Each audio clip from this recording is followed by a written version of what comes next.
Hey folks, welcome back to Ndaba Africa. Here's Chris once again. Feels like I've been on YouTube all day long. Starting at about 1:30 in the morning. Welcome folks, good to see you here. Thank you all for tuning in. Just wanted to do a wrap-up session for the day. There's a lot happened today, a lot of events going on. We've talked about that in the earlier stream. I just finished an appearance on Renaldo's program, so I just wanted to come in and touch base, also remind people about streams coming up this week, and answer any questions that folks might have. You know, if you've got questions or comments you want to go to. So wherever you find yourself, ladies and gentlemen, whether it's in the United States, somewhere here in these crazy 50 states. Oh, what's that? Yanni did a stripper chat. You were waiting for that, Yanni, weren't you? Okay. I have to drop everything. I'm going to have to drop everything. Yanni van der Vault has donated 350 Rand through Super Chat. There's no comments. So that's a stripper chat. He did proceed that by saying, as much as I won't tell people who they should or should not watch, I enjoy watching Renaldo and enjoy watching Chris. They were both a big part of lockdown for me. Yeah. Okay. So Yanni. So, all right, here we go. All right. So, okay. A little stripper chat here.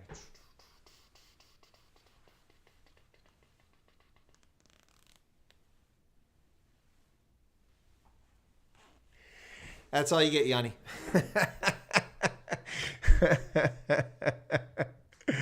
Okay. Oh, it was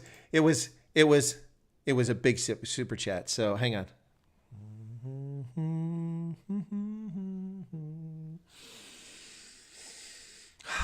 Anyway, thank you so much for the super chat, for the stripper chat there, Yanni.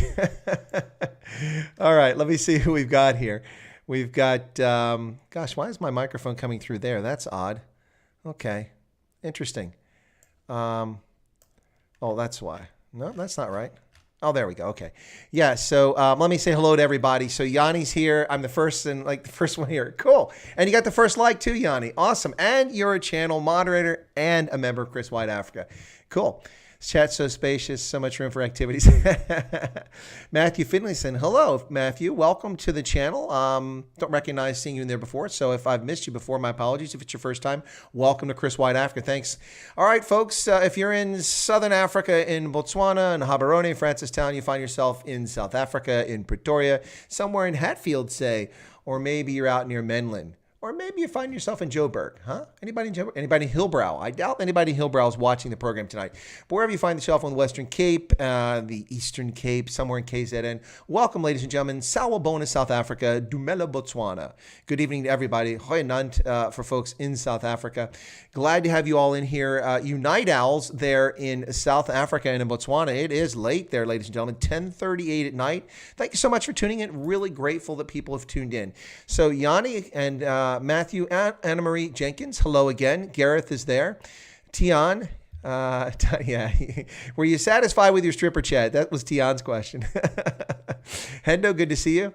Yeah, everybody's thanking Yanni for making that happen. All right, so Gareth, Hendo, let's see. Streaming has not started yet, and a lot of bickering. Huh? Oh, that's the chat. Sorry, Commissar Hendo. You guys are being funny. Allemaal nu hier die kant. Okay. Evening. Jacques says good evening to folks. Hendo doesn't watch Renaldo. Okay. Let me see. Get you online, Lynn. Hey, Lynn. Good to see you there. I love the fact that we are sent here. Chris is doing a squirrel. Yes. Gareth, Jacques. Who else we got there? Okay. That was before we got to the chat. Now I'm catching up. Yanni did that super chat. My new name, wow, I guess you like that. Cold in Cape Town, Yanni is loaded. I don't know about that, but he's certainly generous. We'll have to give Yanni that. Yanni's generous with his time. He's a good soul. So you guys should all like Yanni. He's a cool dude.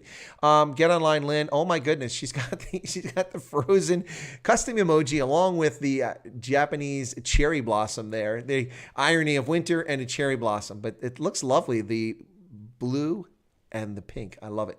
Cherry pink. Tian enjoyed it. Robert got a laugh out of it. Wendy enjoyed it. Expropriate somebody's property. Dogbreaker said, I literally just joined. I see a stripper trance. Well, Dogbreaker, blame Yanni. He contributed 350 Rand super chat right out the back. Yanni saying the sound is fine for you. Good. You're trying to preempt people. Yeah. Lynn says, please smash the like button. That'd be great. I'd really appreciate if people did that.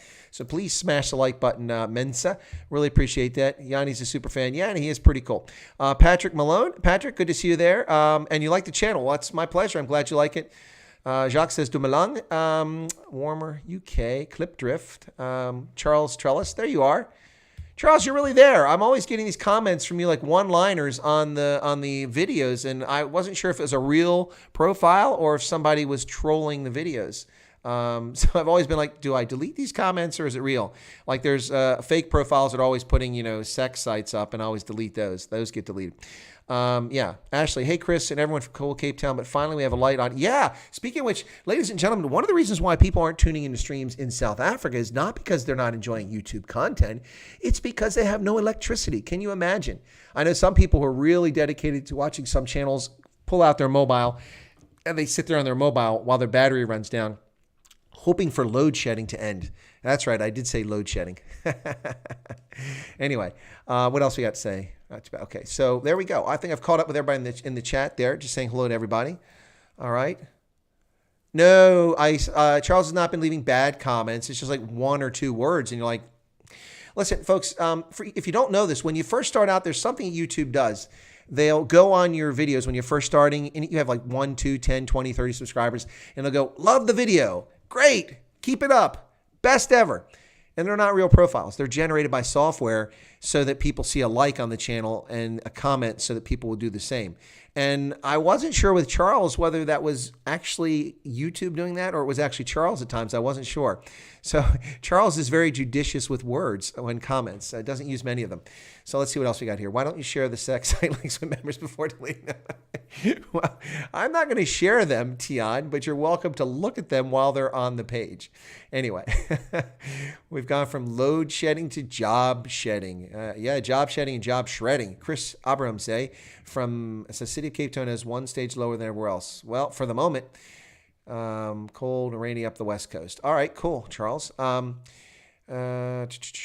Let me see. My mobile data doesn't even work during load shedding. Oh, that's crazy, Wendy. That's a really bad mobile network because the way that mobile networks are set up is so they're not dependent on the electrical grid so they can survive. Usually have some sort of generator power that's associated with them. Trust me, I've been all over Africa and I've been involved in using mobile towers and keeping power, to keep them supplied with power so they could be used.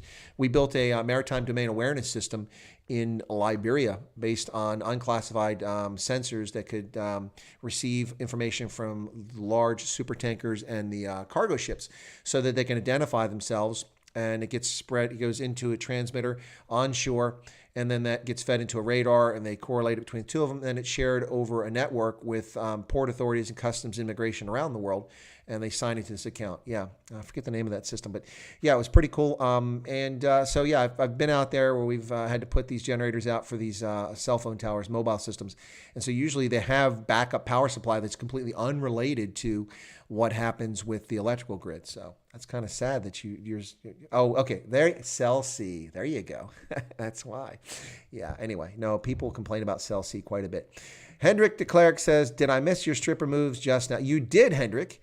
And I'm not saying that more super chat money might get another one, but anyway, the batteries and towers are terribly bad. Usually last only 30, 45 minutes. That's bad, Ice. That's not good. That's not good. Hank is here. Good to see you, Hank. Yes, Charles, I saw your comment about long hair. You were telling me to get a haircut. Cell C is cock. Okay. I see at least one of the moves on Renaldo's channel.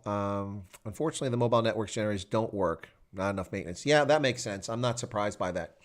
Well, actually, I'm most surprised by it because other than telecom, they're all privately held companies. You'd think they'd want to make money. Anyway, yeah, you'd think they'd want to make money. Anyway, folks, thanks for tuning in so much. Really grateful that people are here again.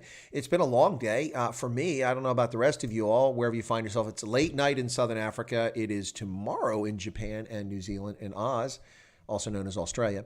And it's a good 6 hours, middle of the night, 6 hours ahead in Europe as well. getting close to midnight there.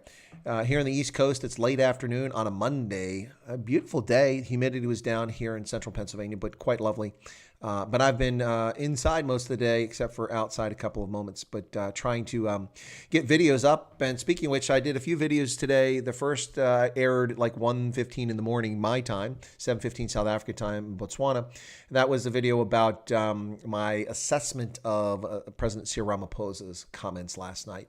That one's done quite well. So thank you all for watching that and for sharing it if you have. Well over 2,000 views so far in just about 12, not even 12 hours. Well, now it's over 12 hours, yeah.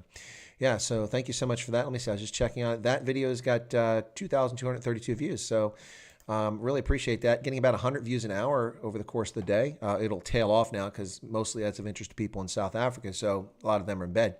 But thank you so much. But also did a few more videos. Did a video after that later in the morning here, afternoon South Africa time, on Sudan. Because Sudan has changed its laws and it's now banning female genital mutilation. Yay for that. Good to stop that. The practice will be more difficult than simply making it illegal. But nonetheless, it's a good start. They've also changed laws about women requiring a male relative's permission to travel with their children. It's like the Middle Ages. They've banned public floggings. That's no longer going to happen. And also the big news for non-Muslims, which is about 3% of the population of Sudan. Yay! You can now drink alcohol, purchase alcohol, sell alcohol, and import alcohol. But you can't drink with Muslims. So if as long as it's non-Muslims, you're allowed to do it. So, hey, that's some progress for folks. And then I did another one on South African Airways. Yeah, there you go, South African Airways. The agony continues. The South African Airways pilots balk. Yeah, the South African South African Airways Pilots Association is not happy with the agreement to bring the airline out of bankruptcy protection, the business rescue, the euphemism in South Africa for bankruptcy. They are trying to bring them out of that, and they have a meeting tomorrow, the 14th of July, Bastille Day, ladies and gentlemen, and which creditors are meeting with the business rescue practitioners and Les Madison and his partner there. And they are supposed to see if they can get 75% of the creditors to agree on the rescue plan. Now, the reason the pilots have a voice is because they weren't paid their bonus check, the 13th month check. So that's part of the 16.4 billion rand of debt sitting on the books. And so they are a creditor, the pilots. And so they have a voice, even though they have just 0.5% of the total outstanding debt with 103 million rand out of 16.4 billion rand. Nonetheless, they get a voice, and they're not happy. There are apparently 617 pilots in the union who work for South African Airways. And after this is all over, supposedly there's only going to be a total of 88 pilots. So you can imagine they're not happy about it. But for their part, the Department of Public Enterprise under Pravin Gordhan is calling them greedy and unresponsive. I think that's ironic because that's a description of the African National Congress, not of the pilots, I would say. Well, Yanni, thank you for putting those links in, posting those links for everybody to check out for those videos. Rashid Raklif, you were in Renaldo's chat. I saw you over there. You had some questions. So let me get to some of your questions. I want to talk about that because it's a new name I haven't seen here before.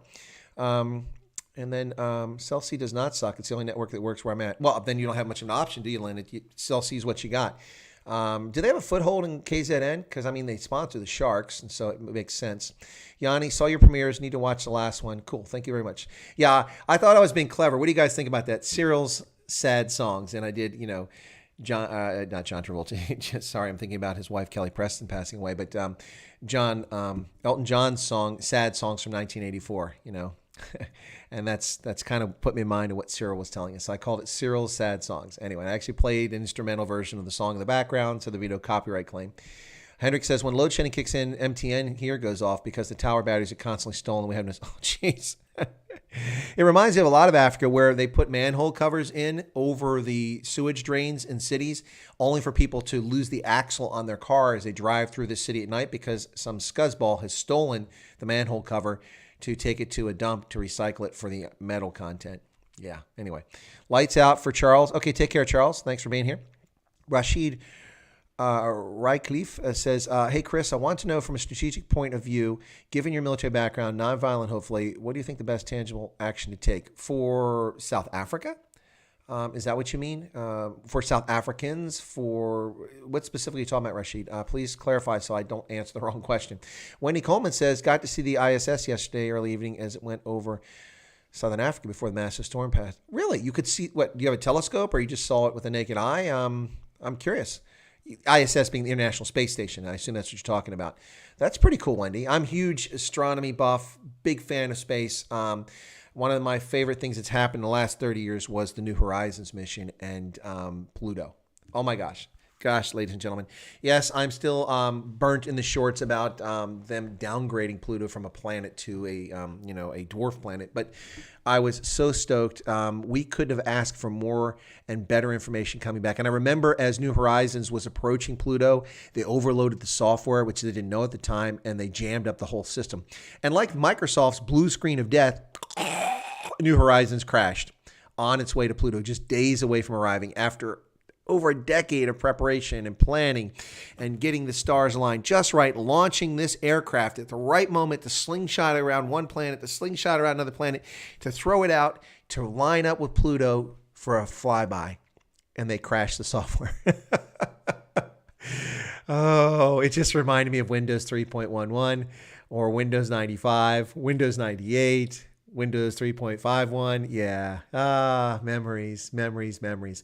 Really scary, though. Thought New Horizons was gone, but they calmed down. The system rebooted itself. And, it's Microsoft, right? You just turn it off and turn it back on, and maybe you get lucky. Yeah, so New Horizons, what an incredible flyby. If you're not impressed by New Horizons' mission, ladies and gentlemen, then it takes a lot to impress you. That was truly incredible, wonderful, exact. It was amazing. Really, really loved it. Tian says the video is great today. Well, thank you so much for that. Watching in the background. Thank you, Wayne. Good to see you there. Jacques, Hendo, Brendan Hennick. Ironically, it's the instability of the national power supply that's driven demand for these cell tower batteries with people looking to, off-grids. Well, that plus solar photovoltaic, people are buying that stuff left and right. In fact, there's a company in South Africa that does these projects. They do kind of like a crowdsourcing. It's not really that. What they do is they get people to invest, and I'm drawing a blank right now. It's Sun. What the heck's it called? I'm trying to find it right now. So it's called. They're mostly in the Western Cape, but they're also doing things in other parts of the country. Sun Exchange. That's what it's called. Yeah, Sun Exchange. So let me. I wanted to see if I could find Sun Exchange in South Africa and share that with you guys. What they do is they announce a project at like a school or retirement home. And then they go online and you can buy into it. And you can buy cells and you get a 20-year like a lease on it. And then they go out, install the software, install the hardware. They get it up and running and provide reliable power at a price that's affordable. And you get a rate of return, usually between 9 and 12%, which is pretty good actually. So it's called Sun Exchange. I don't know if I can get that in the stream here. Let me see if I can get it. I'll try it very quickly here. And anyway, so Sun Exchange is a South African company. You guys could check it out. It's interesting. And it's pretty cool stuff. So Sun Exchange. Let me get that on here. Wasn't planning on sharing this. I've mentioned it previously on another stream, but it's been a while since I mentioned these guys. But anyway, you guys can check this out. And anybody around the world can buy into this if you want to check it out. No, it's not working. Sorry, guys. I'll have to work with that later. For some reason, it's not working. Okay, anyway, but I'll bring it up for the next time. Unless it's here, I could try one more thing. Browser. Oh, there you go. Look at that. Son of a gun. Okay, there you go. Sun Exchange, ladies and gentlemen. That's the company right there. What they do is they have solar projects. I just want to show it to you really quick. I don't own this company. I'm just sharing with you guys. It's a South African-based company, which gives you all... Thank you, Yanni. You've put up the link there. So here you go. So, for instance... here you go. You've got Bowl and Wine Cellar. They're producing 472 kilowatts. It's in Paarl. It's a wine merchant, and they're now selling cells. So you pay 81 Rand per cell, or you can pay in Bitcoin if you're into Bitcoin. But if you want to check into this, what happens is you go to this link, and you have to set up an account. So this is the Bowl and Wine Cellar. They've sold. You can buy the cells. There's almost 65,000 cells available. And then it gives you forecast how much you're going to make in kilowatts. And then kilowatts per hour, the lease term 20 years, you expect to get 263 Rand off of this. The rate of return is almost 13%, its projection. Gives you a map where the location is, so you can see where it's actually at. And you can zoom in on that. And you can get paid in Rand or you can get paid in Bitcoin. Anyway, they've been doing this for a few years. Interesting concept. So that's one of the solar projects. Explains how it works. I kind of did a little bit here at the moment. But this is because Eskom is horrible. And So here you go. You get to monetize sunshine, sourcing and evaluation, solar cell crowd sale, which is what I just showed you. They do the installation, and then you generate and sell electricity. And there you go. Pretty cool stuff. They got a blog, and you can learn about the company anyway. So that's Sun Exchange, folks. Check them out. It's pretty cool. If you want to do something for the environment, I don't normally advocate solar photovoltaic because the energy return is not particularly impressive. It's improved dramatically in the last 10 years, but it's still not anywhere near like the internal combustion engine, which you get return on energy. But and it's not pollution free. People always talk about pollution free, but the deal is making these solar photovoltaic cells is not without cost to the environment, particularly with rare earth elements and also with producing emissions to make them. So it can be a net gain from carbon or a break even. But the point is that the reason why solar photovoltaic works in South Africa is because Eskom doesn't work. And so you need reliable energy in an old folks home, a retirement home, in a primary school, and a facility like that. So Sun Exchange is focused on programs like that. But they've also done veterinary clinics and things like that. They're also doing Spar supermarkets because they're tired of running out of electricity. They've cock full of this stuff. Anyway, so yeah. Anyway, so let me see. Let me get back to the chat here because I think Rashid gave me an answer. What do you want to? Was Renaldo here? No. Okay. Okay. Now we've got Yanni put in the comments here. So let me get back. I want to load Shinny. Okay, there you go. Ice said, always find the alcohol thing interesting in the Muslim countries. There's so many of them drink themselves, but they're regulated. Yeah, well, it's because it's in the Quran, and it's part of Sharia. So hypocrites be damned. Brendan says the reason why our cell tower. Oh, I already got that. Okay, 16.4 billion is just the amount owed to the banks. Yeah, well, the total debt outstanding right now is 16.4 billion. You're right. The banks are 14.5 billion. They have the bulk of it. I know discussion is good, but if you've read The President's Keepers and watched How to Steal Country, you will know that the establishment of credible structures is enough ANC disregard. Yeah, okay, fair. Brendan, ironically, come on. Cyril's got blue eyes when he talks about a virus on Sunday night. Go blue eyes. Okay, yeah, so Rashid was saying to me, yes, for South Africans, how do we tackle socioeconomic injustice happening here and some criminal and human rights injustice as well?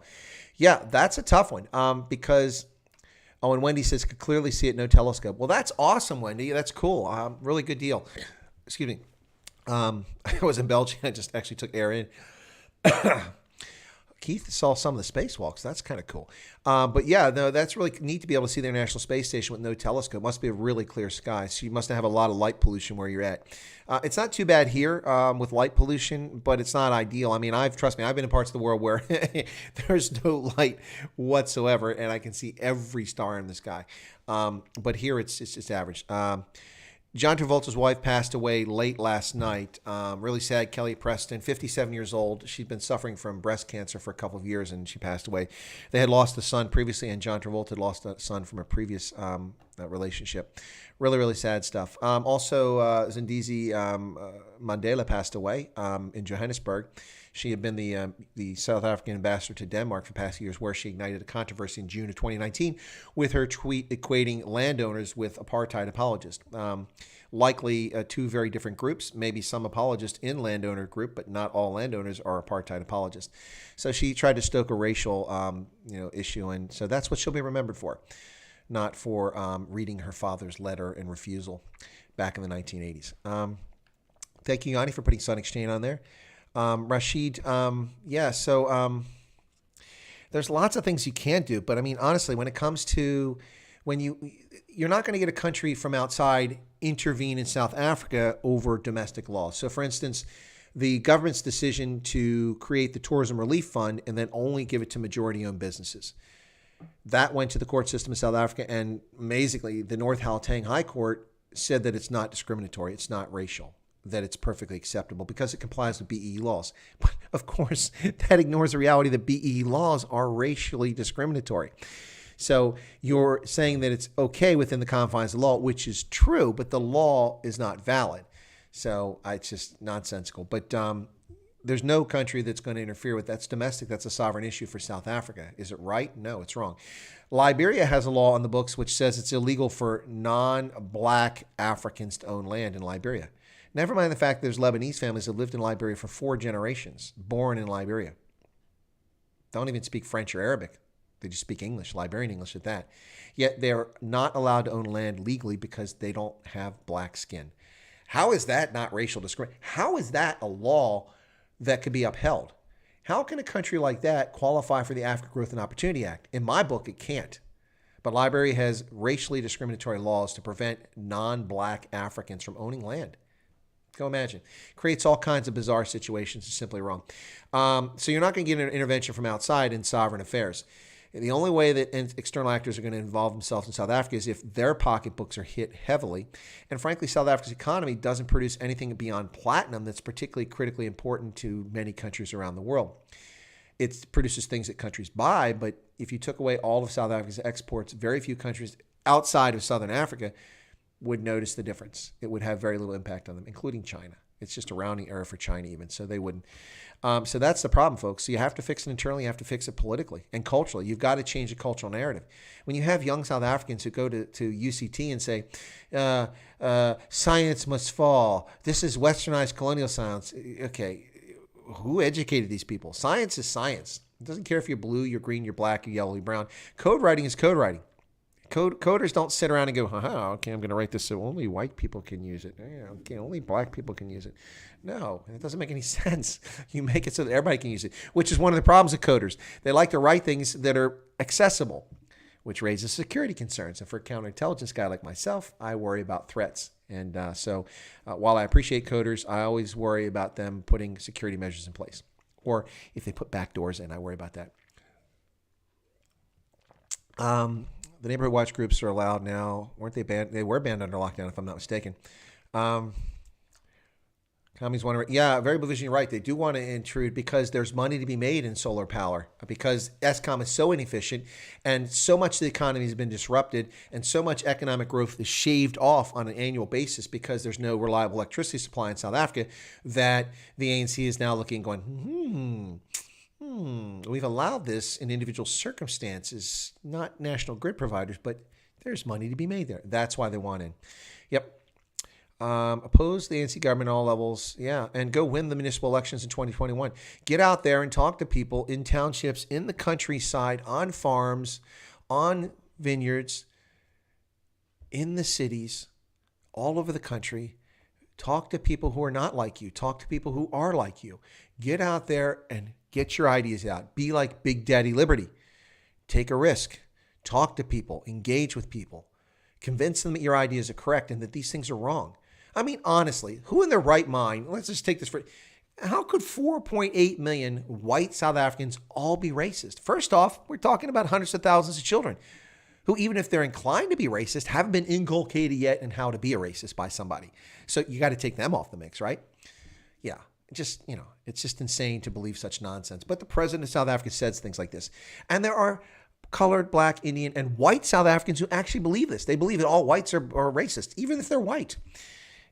It beggars the imagination, but people are sheep by and large. I'm sorry, ladies and gentlemen, not to offend anybody in the audience, and I'm not speaking about my audience in particular, but in the aggregate, people are sheep and willing to be led.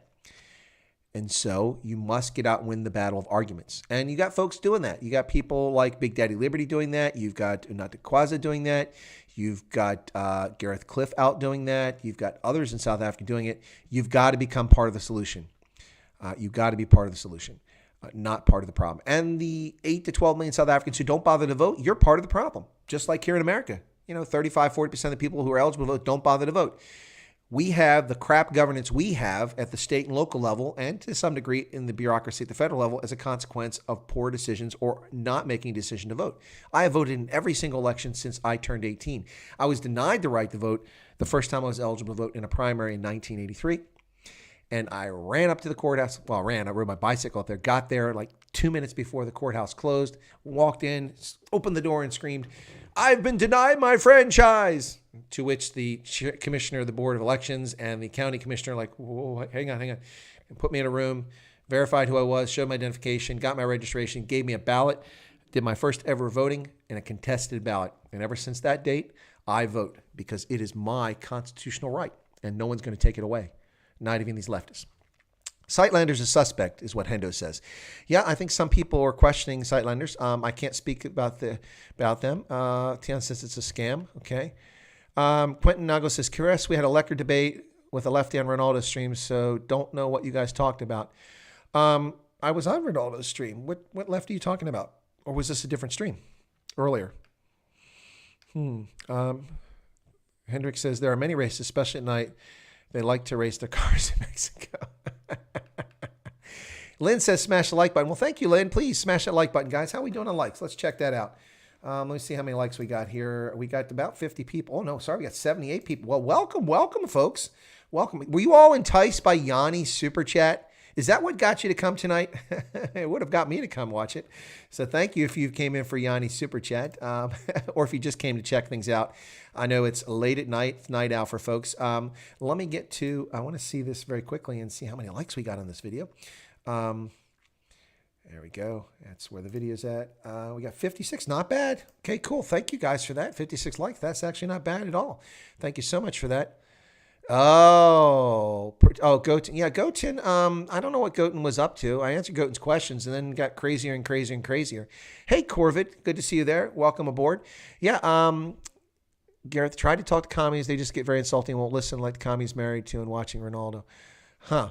Marabani, if the silent majority stay silent, then they'll become the soylent majority. Thank you, Marabani. In fact, you have confirmed Soylent Green is people, folks. Soylent Green is people. If you don't know what I'm talking about, look up Charlton Heston, look up the movie, and you'll know what I'm talking about with Soylent Green. Not very good cinematography, but what a good storyline. Soylent Green is people, ladies and gentlemen, and that's what Marabani's talking about. If you are silent, you're a sheep, and that's your fault.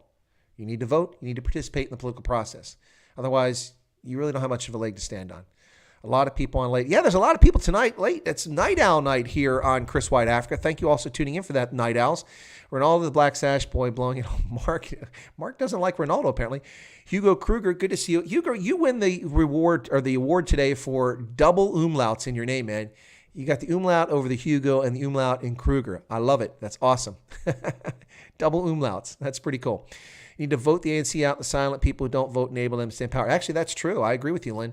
That is part of the challenge here is people who don't bother to vote are the ones enabling the party to stay there. So get out there. Keith says, Marabani, thanks for the vocabulary boost. Uncountable. Oh, okay. I missed that. Did he say uncountable? IR and Zo. South Africans mostly vote dispensation and not on any principles. Yeah, it's hard to argue with your statement there. That's part of the problem. But you know what? That's not uniquely South African, my friend. That's the same way here in the United States. We got plenty of people who vote simply based on party affiliation, people who are members of unions and teachers unions and educators, and they said, you're supposed to vote for this candidate in this party. So they do. They throw their vote away without thinking critically. You know, it's something I've always found bizarre in this country. So generally speaking, you can't speak for 45 million people, but generally speaking, African Americans, Black Americans, in most circumstances, naturally, all things being equal, would be Republicans or conservatives. Why? Because Black Americans, by and large, tend to have a cultural norm of respecting your elders. They have a cultural norm of being against change. There is also a deeply religious element, which is a conservative value normally. And as a consequence of deeply religious faith in the part of most African Americans, there is typically a stance or a position against homosexuality. And so all of these things tend to be more conservative than they are liberal. Yet because of the Great Depression, prolonged by King Franklin himself, the endless president for the United States, thank God we put term limitations in the Constitution. But King Franklin and his progressive agenda, which undermined the social cohesion of this country and our economy to this day. But King Franklin was able to co-opt Black Americans who were desperate, even though he was a bigot and probably a racist too. His wife wasn't. She was quite a wonderful person who fought for racial equality, but he didn't give a crap about racial equality. But King Franklin, who actively worked against African Americans, nonetheless, he and his party hoodwinked African Americans into thinking that they were the ones getting them prosperity. Even the fact he created Social Security largely it was intended to keep black American workers out of it because it kept people like railroad workers and people in the service industry out of the Social Security system. And that's where most black Americans were working, as domestic and service workers. And so they didn't qualify for Social Security. So in one fell swoop, he kept them penniless and kept them out of the system. Despite all that, African Americans in droves started voting for the Democratic Party. They were hoodwinked. And to this day, overwhelmingly, they vote for the African Americans tend to vote for the Democratic Party. Just like Jewish Americans. I have no idea why so many Jewish Americans vote for the Democratic Party when it votes against their interest. You see in the Democratic Party today, one anti-Semite after another. Alexandria Ocasio-Cortez, anti-Semitic comments. Ayanna Pressley, anti-Semitic comments. Ilhan Omar, raging, virulent anti-Semitic comments. And the list goes on and on. Anti-Semites in the House of Representatives. But they're supported by Jewish voters. You can't figure this one out. And black Americans, for the most part. Anyway, so what have I missed here in the chat? I just thought I'd share that. Those umlauts are there to make people... No, he's German. Yeah, there you go. 12 million didn't vote last year. Yeah, that's true. Doc Bree says, I always vote, and this time around I changed my party choice. I clearly saw how a vote doesn't go to waste. Well, that's cool, Dog Breaker. I mean, you can keep that to yourself. I mean, whoever you voted for, but that's kind of cool. Lynn says ANC needs to fall. Yep. That's probably too complicated hashtag, though, Lynn. ANC falls. Maybe that's, I don't know. It's hard to do that one. But hashtag sack a cock, that one's easy. Now everybody wants to know who Dog Breaker voted for the Freedom Front Plus after voting for the DA for years. Okay. Interesting. You weren't alone. The DA lost votes to Freedom Front Plus, and I think that's part of the butt burn for some people in the DA. They're kind of unhappy that they lost votes to the Freedom Front Plus. But the reality is that a lot of people who went to the Freedom Front Plus because they were concerned about the expropriation without compensation. And I think a lot of people didn't see the DA from their perspective, whether it's legitimate or not, didn't see the DA stepping up and making enough noise about this potential constitutional amendment. So they fled en masse to another party. And the Freedom Front Plus had its best performance since the 94 elections. Marabani says Christopher Caldwell has the soundest take on Civil Rights Act I've seen yet. Minorities don't really have clout, though, in South Africa. This could be whites, though this is not a homogenous group. Well, Teresa Smuts, okay. 6 to 8 million coloreds, 4.8 million whites. That's about 13, 14 million. A million Indians, that's 15 million. And then if you focus on other minorities who are kept out of the mainstream, like the Khoi and San, that's a few 100,000 other folks. And next thing you know, you're suddenly building a coalition of people. That already, you take out those who aren't eligible to vote, but that's already right there, probably 6 to 10 million votes in that group right there. If you can get 70% of those votes, which is not unachievable given how angry people are at the ANC, you're onto something. So minorities may not, as an individual group, have much clout, but in mass, you can bring your clout together. So you got to find the commonality and get out there and get people in your party. You got to make them part of what you're all about. Can Trump help South Africa? Emil Alston. What has he done to help South Africa? I think that's the question you have to ask first, other than a tweet about farm murders and then Ramaphosa going on Bloomberg and denying there were farm murders, and that's pretty much the end of that. Donald Trump will not do anything to help South Africa before the November elections. If he wins election, hopefully the first thing that he'll do for South Africa will be to recall Lana Marks. That would be a brilliant start for foreign policy with South Africa, is to recall Lana Marks and let her go back to making handbags instead of making gas bag comments in South Africa. Oh, I think the president's wonderful. So Valdemar Peltzer asked her, and how many times you met with President Ramaphosa? Oh, I've not met him yet, but I think he's wonderful. He has great ideas. Yeah, so hopefully he can recall Lana Marks. That would be a good start. But he won't be doing anything for South Africa before the November elections. Presuming he wins the election, he may try to do some things for South Africans starting in February of 2021. So there you go. Hugo says, can I come and say hi? Absolutely.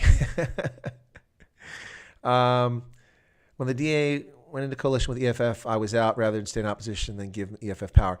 Yeah, but I got you, Tien. I appreciate that. And that was an unpalatable coalition in Nelson Mandela Bay. But the other option was to let the ANC continue to rule.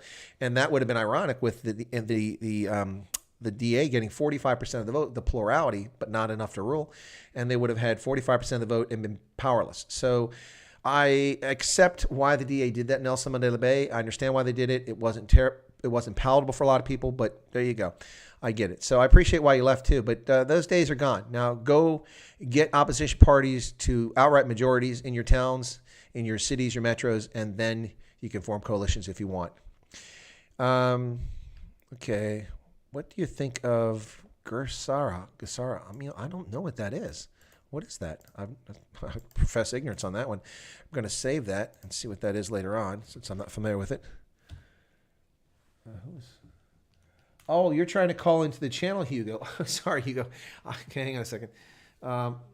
Yeah, Hugo, you're trying to call on the channel. Okay, no, I thought you meant.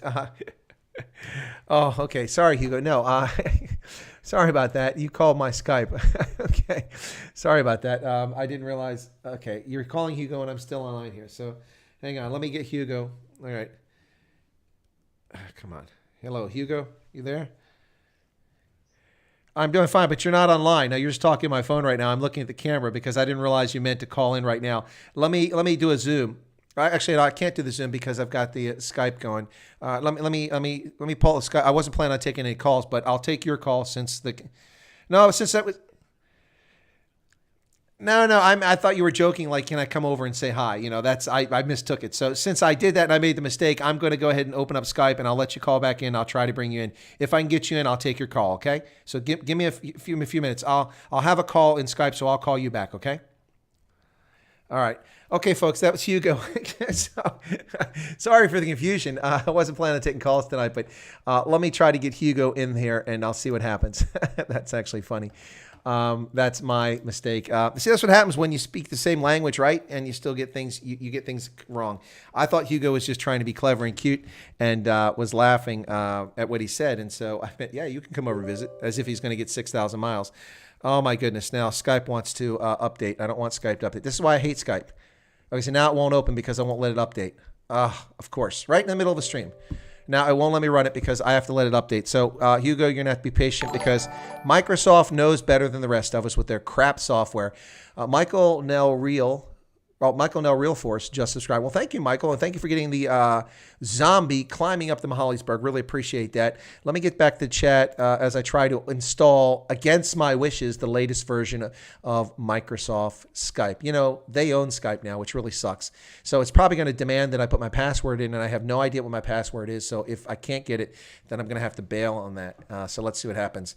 It's now taking forever to load because this is another reason I don't like Microsoft and Bill Gates and Alan, although he's passed away now, Steve Ballmer, all these guys.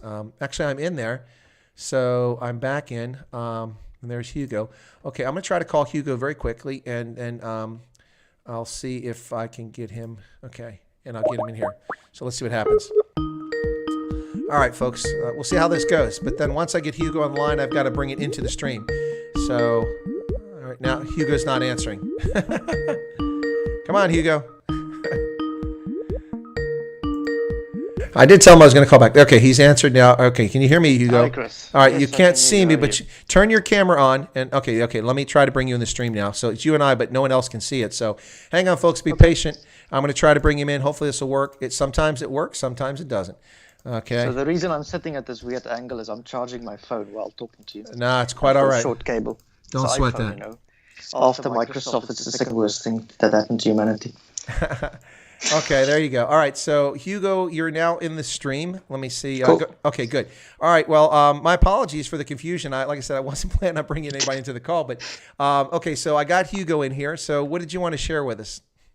Oh, no, I just wanted to talk. I had an interesting... you were talking about the Jews today and how they tend to vote Democrat even though it's against their interest. And Yes. It happened to be that today I was reading about Milton Friedman, and he's, he was Jewish, obviously, as you know, and he was helping the state of Israel when they sort of started out on economic policy. Mm-hmm. And he said the thing that struck him was that the Jewish intellectuals were all in favor of socialism, but the Jews themselves culturally survived through capitalism. Of course. And the Bolsheviks, Trotsky and those guys were Jewish. We tend to forget that. And of course, this stirred a lot of anti-Semitic rhetoric from Hitler and the Holocaust and these things. But the irony has been that the Jewish intellectia, if you can say so, even in South Africa, contributed a lot of ideas towards socialism. But if you look at the Jewish business culture, which helped them survive for 2,000 years, it was overwhelmingly in the free market. And they actually survived and did better in countries that embraced the free market, even though those countries might have discriminated against them. So we know throughout most of history the Jews were discriminated against, but in some places they were tolerated. That's what Golda Meir wrote in her autobiography. And in the countries where they were tolerated or even discriminated against, but there was a free market to participate in, they could outcompete the people around them. And it's a very interesting lesson for all minorities, you know. I happen to believe that BEE in South Africa does very little to white people. I don't think it harms us as much as we think it does. I think it probably harms black people more than white people. And the reason is I think that the Afrikaners are competing in economic areas where the black people are not going to, most notably working with our hands. Well, Hugo, I would say that I think you have a fair point there, but I would say this about it. I said specifically that there's a reason. You're right that a lot of white South Africans are in sectors where black South Africans aren't competing, but part of that's out of necessity. So, for instance, let me give an example. So, in Stellenbosch, now I haven't been there to the store in 20 years, but 20 years ago there was an Afrikaans-speaking South African whose grandfather was Röntgen. That's the German with the X-ray, the Röntgen. Yeah, so he's the guy that came up with the X-ray. Her grandfather was the German scientist Röntgen. Anyway, so she grew up Afrikaans speaking in South Africa, German, also no German, and she started a business in Stellenbosch, and I was in it because it was called the Träumerei, which is German for for a dream, and I'm like, this is interesting. So I didn't know if that was an Afrikaans word. I didn't think that was an Afrikaans word, so because I knew it was German, and so I was in the shop looking for some knickknacks, and I was in Stellenbosch, and I said, excuse me, I said, I'm curious about the name. That's German. She goes, oh yeah, it's because I'm German. I said, oh, but I heard you speaking Afrikaans. I thought you were Afrikaans. Yeah, I'm ethnically German, but I grew up speaking Afrikaans. Oh, and then we started talking. And in her case, she had been a public school teacher. But right after the new dispensation, she was basically told that she wasn't welcome to teach in the schools anymore, along with others. And so she had no choice but to leave. So she took her severance package and she started a business. So she got into the knickknack, the tchotchke shop business, not because she wanted to, but because she didn't get an option. Now, that's one example. That's anecdotal. But if you No, I agree. That is I think that is the case for the post-94 Afrikaner that you're making. And there's one guy, Piet Leroux, who happened to be a friend of mine, the Sakeligo, did some research into this. The economic transition from Afrikaners from post-94. Okay, to give you an example, my own family. My father was working, so my family is typically Afrikaans, but I've got German heritage as well. My father was working for the development bank before 1994, government institution to try and make, programs in the country. My mother was at that time a housewife. Fast forward 10 years from there, both of them had their own companies. Okay. Because he was given a package to retire from the government post, and my mother said, okay, I'm going to start a business as well while you're doing it, and they had great success afterwards. You find this among most Afrikaners. So my view is the transition that Afrikaners made since 1994 is an economic miracle that is not acknowledged by South Africa. And it's an economic, if you go throughout most of Africa, I've traveled quite a bit throughout the world, you find Afrikaners operating in other African countries, not just as farmers, but in IT, in engineering. Oh, yeah. Throughout those places. Business, retail, agriculture, and they're successful wherever they go in Africa. And to give you an interesting statistic from the Free Market Foundation, I think it was the 60s or the 70s, there was a period where Indians in South Africa earned more per capita than Afrikaners, despite Afrikaners controlling the state. Yeah. So the lesson here is you don't need government to be successful. In actual fact, I reckon that the government harmed the Afrikaners during the apartheid era. If you look at the Afrikaner ascendance to power up until 1948. 1948, they took over the government, and it was the first time the government was predominantly Afrikaner. Before that, they had a power share more or less with English. But up until the period running up to 1948, a lot of them made their money throughout business and enterprise. And the other interesting statistic is that the position of Afrikaner women before apartheid was stronger in a family way than afterwards. There was one point when they regarded Afrikaner women as having the strongest position in the whole British Empire. So the point just is that, the path to economic affluence does not lie through government. And throughout the world, you find minorities, generally middlemen minorities. You mentioned the Lebanese in Africa. It's true that they cannot own land in Liberia, but what's also true is that they earn more money than the average Liberian. And throughout the Oh, world, yeah. you find minorities that are succeeding despite the policy of the government, whether it's discriminatory against them or not. No, absolutely true. So the story of Indians in Uganda, Indians in Kenya, Lebanese in Liberia, in Cote d'Ivoire especially. It's the case all over. Jews in Morocco, Jews in Tunisia and Algeria. Absolutely true. And you've made a point that I've made multiple times over the years is that a lot of people look at the end of apartheid and go, oh, the end of oppression ended, black folks are free. Now, this is more controversial when I say it, but in many respects, the end of apartheid was the end of oppression, different sort of oppression for all South Africans, and particularly the Afrikaans-speaking community, the white Afrikaans community. What I mean by that is that so many things were banned. That's why Sun City existed. You know, you had to go off for the weekend and play in Sun City. Saul Kirshner makes a lot of money creating this thing because of Calvinist cooperation with the state and the oppression there. But what happens, as you said, since the end of apartheid, you see the flourishing of Afrikaners getting into business and entrepreneurialism in ways they hadn't done for decades. Why? The argument I always made is because of patronage. The system was a patronage system which pretty much guaranteed a job for an Afrikaans, white South African. If you wanted to work in government, you were guaranteed for decades under apartheid. If that's what you wanted to go, it was easy to do. And it was a decent salary. It paid, met your bills. So it's easy to do that sort of thing. Kind of like in Washington. Go ahead. I mean, it's the same in America during the New Deal, I would say. Well, it's the same in America now. In Washington, D.C., the vast majority of people who work in the federal government are black because it's guaranteed jobs and it's easy jobs to get into. I'm not saying that's why black people are there, but there's a lot of black people that do that instead of going to entrepreneurialism. Well, this answers your question as to why the black people in America tend to overwhelmingly vote Democrat. And you actually answered it yourself. The overwhelming majority of Americans don't vote. Is the same in South Africa.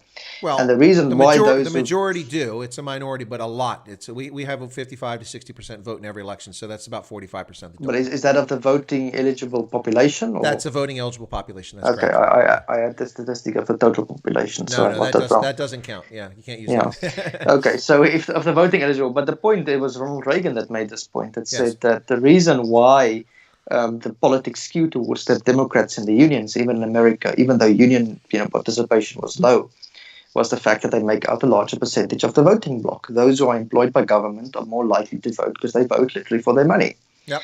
True and story. You find this is probably true if you go into the detail as to why the apartheid state had such high support among Afrikaners. I would wager it's the same reason why the majority of black South Africans that do vote for the ANC.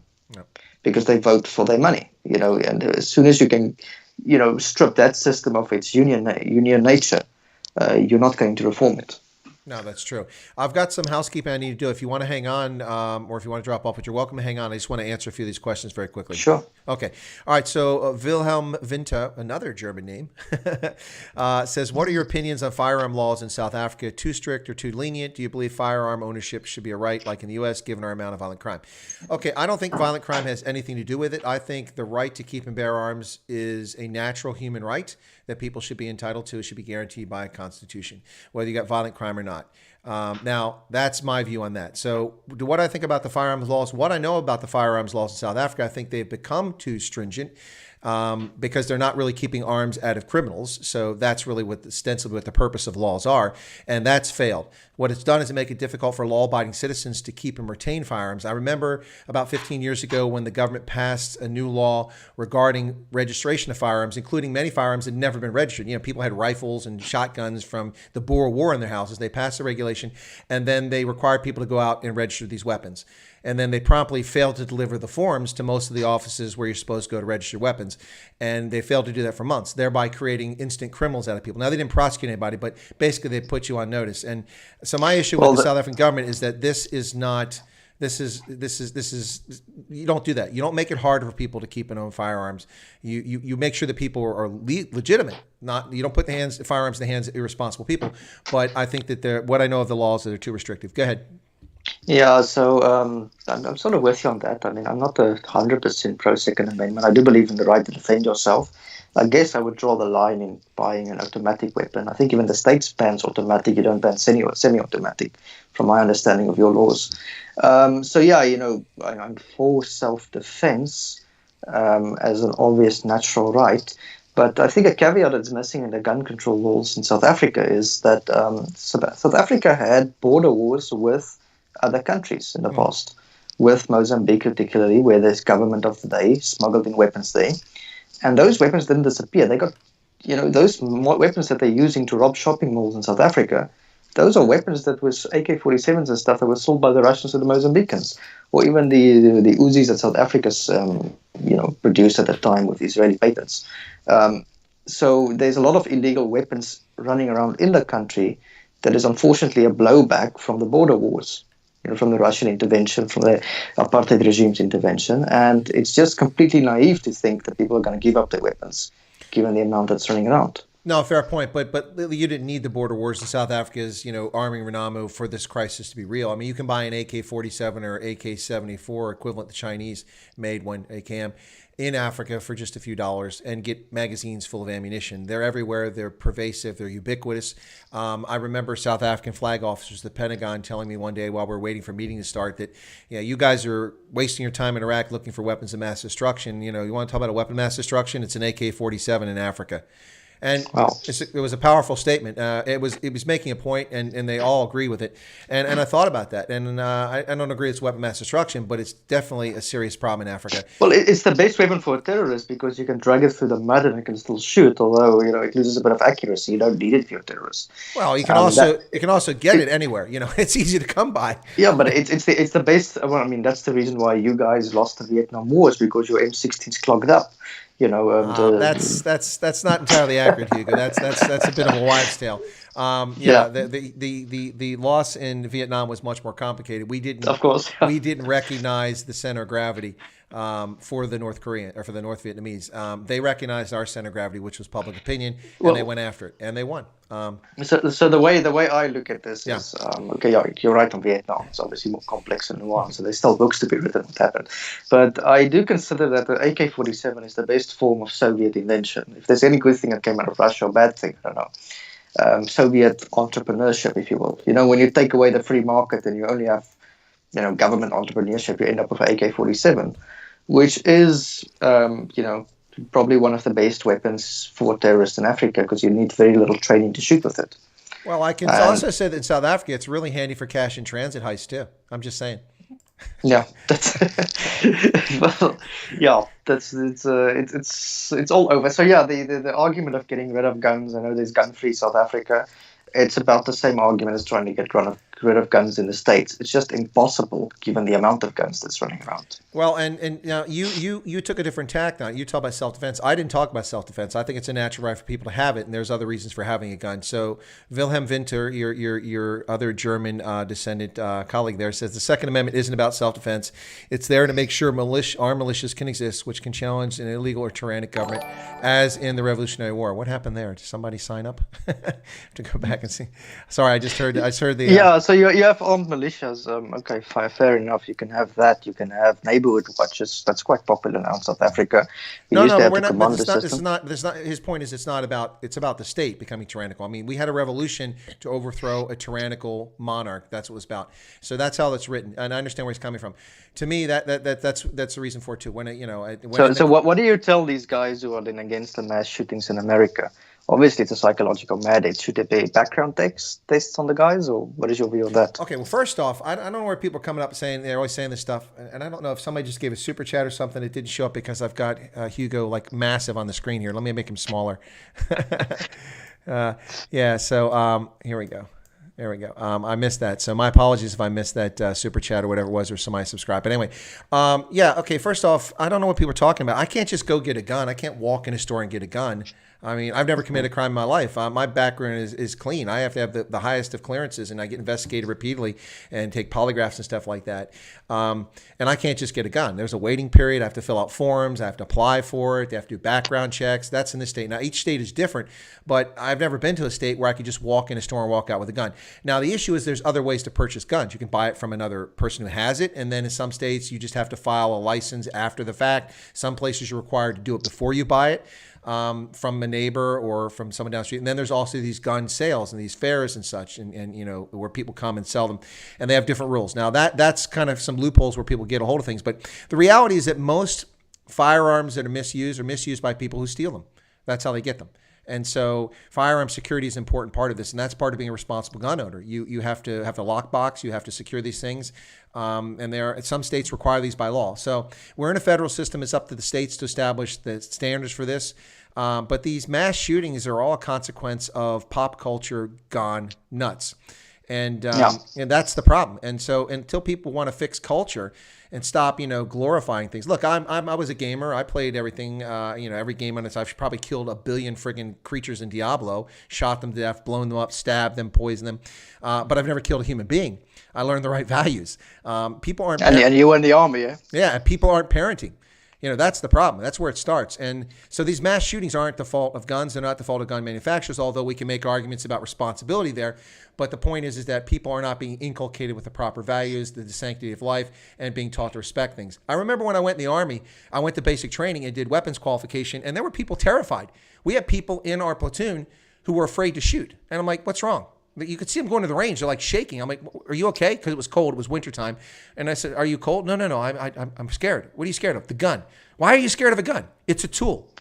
And we've been taught how to use it safely, but they never fired one, so they didn't understand it, didn't respect it, didn't know how to handle it. And so that's why we do weapons familiarization, because we can't have soldiers afraid to fire a weapon or misuse it. So we teach them things they should have learned as children. I learned how to handle firearms like 9 years old, 10 years old, something like that, and I respect them. But here I am today, a staunch defender of the Second Amendment, and believe that South Africans should be able to keep and bear arms as well.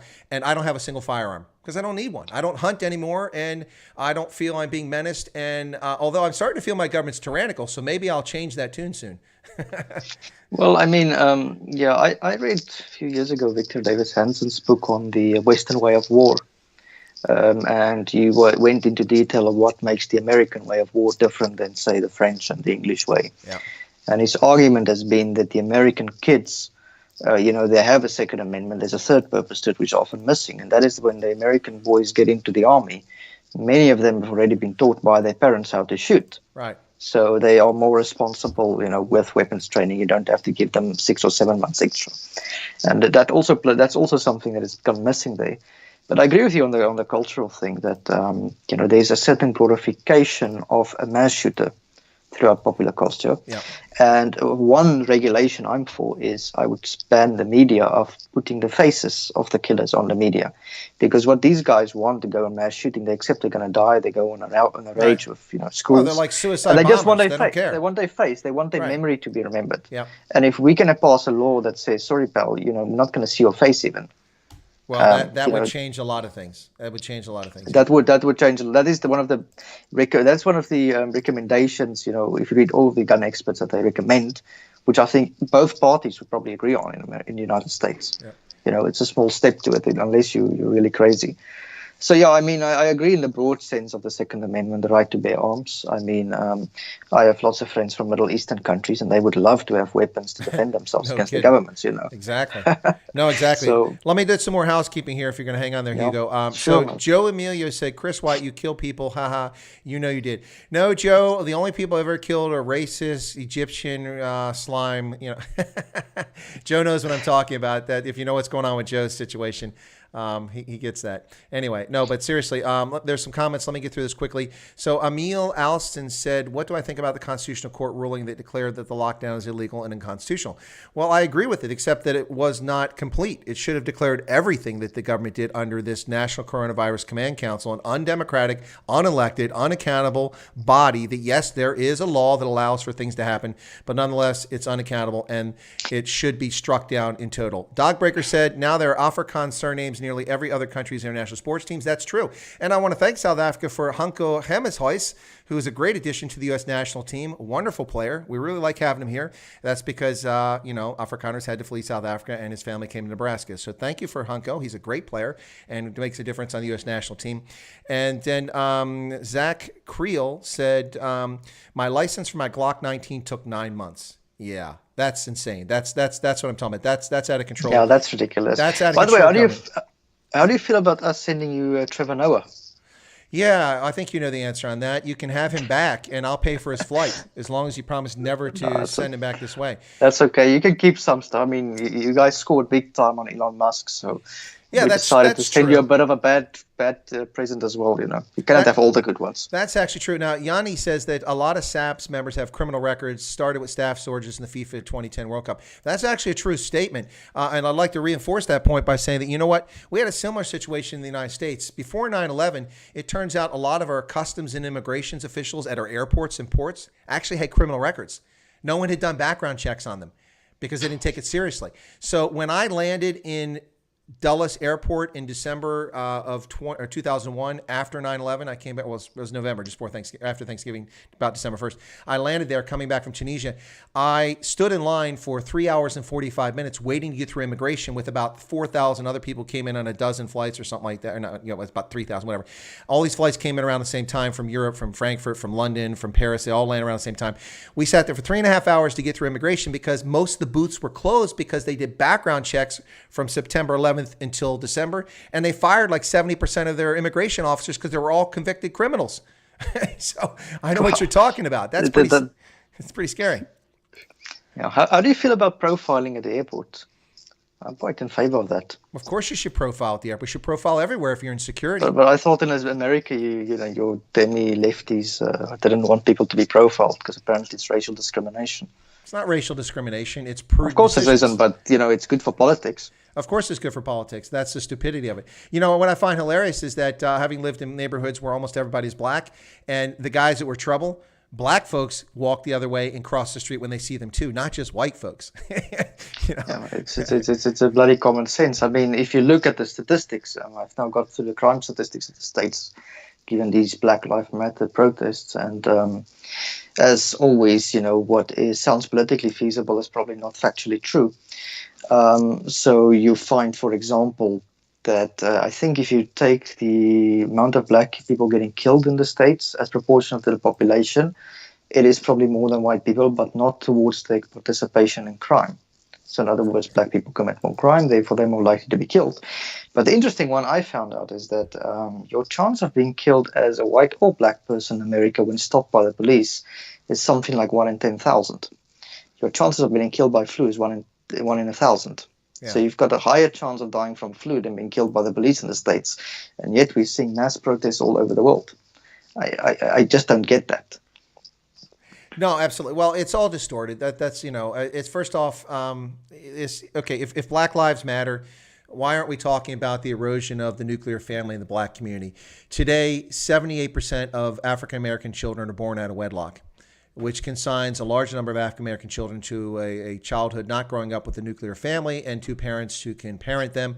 And it's a real problem. Now, that is not just in the black community. In the Hispanic community, it's 45% of kids. In the white community, it's now 25% of children are born out of wedlock. In the Asian community, even it's 10%. You go back 40 years ago, in the white community, it was less than 10%.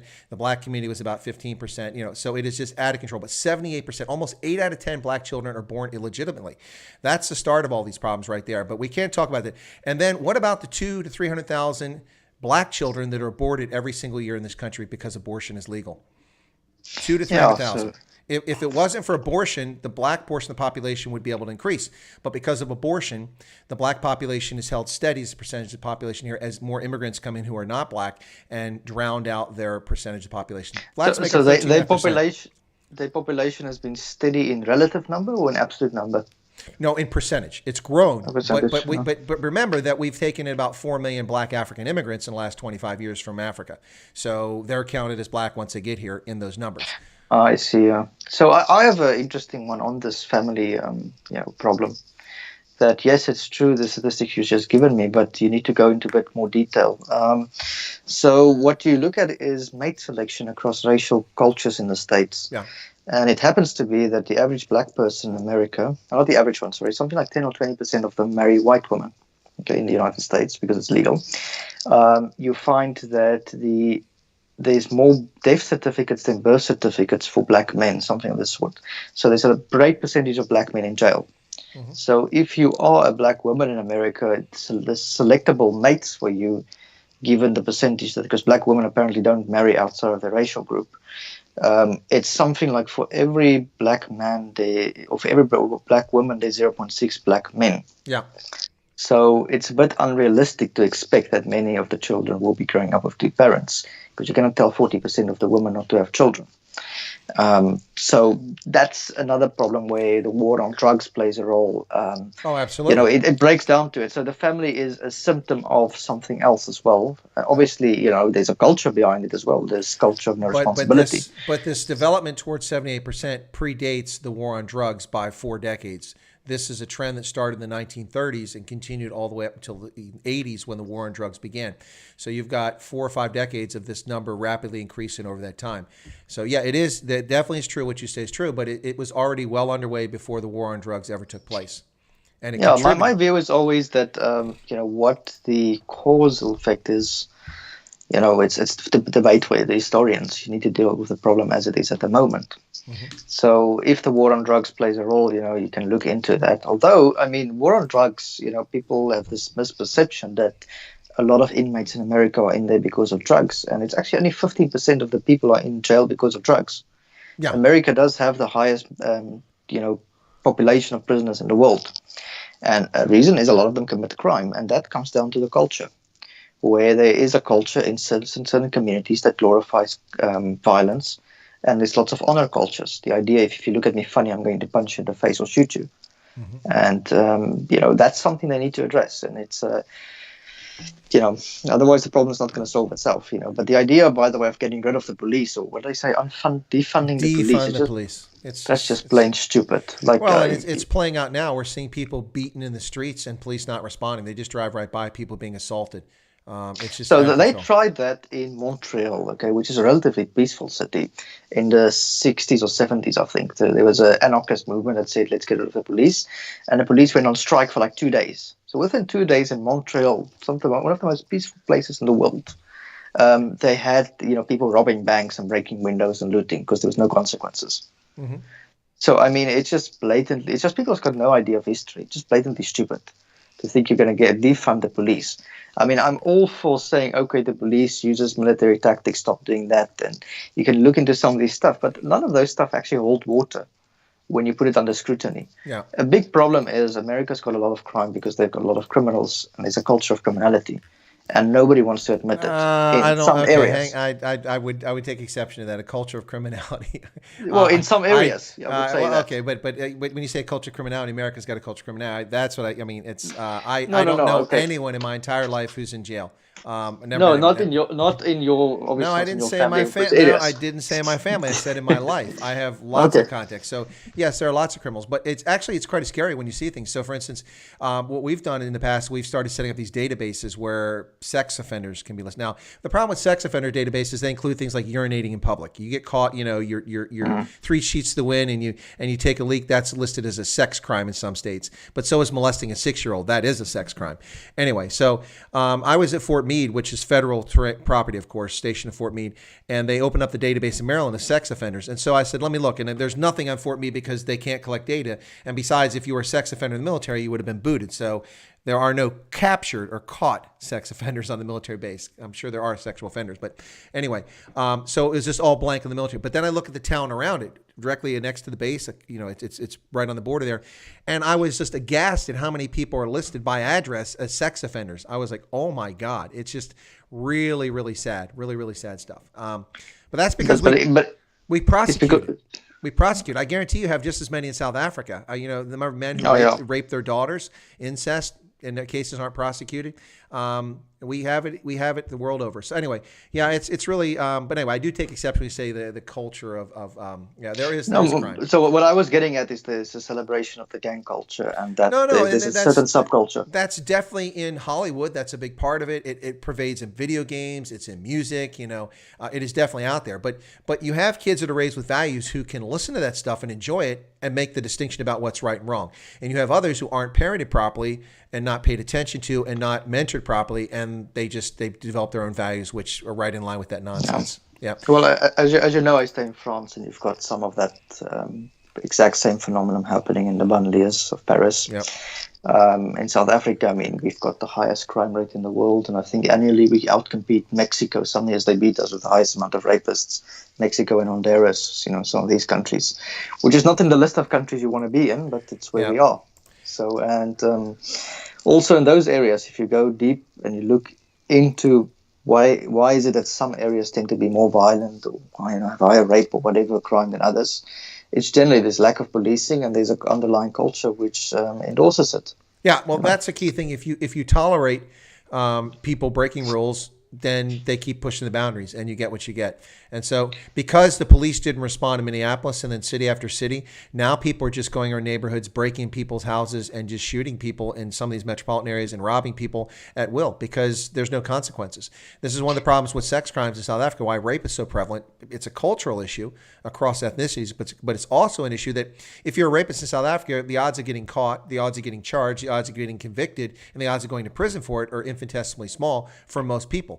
So they do it. They get away with it, and they do it repeatedly. It's sad. Yeah, it happens because we have a breakdown of authority, and then Exactly. also, the South African police service has been skills has been hollowed out throughout the years, and they've been mismanaged. And there's political intervention. You've got all these problems which plague the rest of the civil service, and the police just cannot do their job because A, they don't have sometimes the skills, and B, they don't have the resources. Yeah. To police everywhere. And the other thing about the crime is, I believe in the broken window theory for most crimes. Right. If you focus on the small things, or if I think the broken window say if you prosecute landlords that don't fix their places, crime will also increase. So focus on the small things to fix the bigger and larger problems. But I have read on the history of crime about the Scottish people. We know the Scottish people were barbaric rapists and murderers during the 17th or 16th century. And as soon as Thomas Telford started with building the roads of England, and the Scots started being civilized, soon as the sheriff got to town, basically the Scots started becoming less and less violent. They went from William Wallace to Adam Smith within one generation. Uh-huh. So, crime can be reversed, but you actually need policing, and you actually need proper government, to say that way, to try and manage it away. So let me address something here really quickly. Christian's back. Hello, Christian. Welcome back. And Christian has thrown something out like he typically does, and it sounds sexy when people look at it, but when you just do the math and think about it, it all falls apart. So let me explain. Christian has said that he thinks $6 billion for the New York Police Department is excessive. Well, no. Christian, there's 9 million people in the New York metropolitan area. That's $666 per year per citizen. You think that's excessive to spend $666 per year on every person in the city of New York for the security?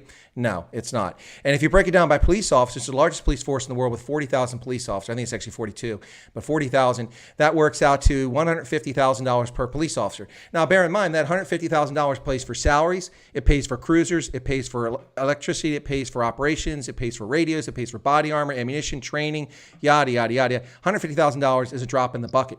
That's actually quite a bargain, $6 billion to pay for the New York police force, assuming they do their jobs. But under Mayor Bill de Blowhard, they're no longer policing, so it's not much of a bargain.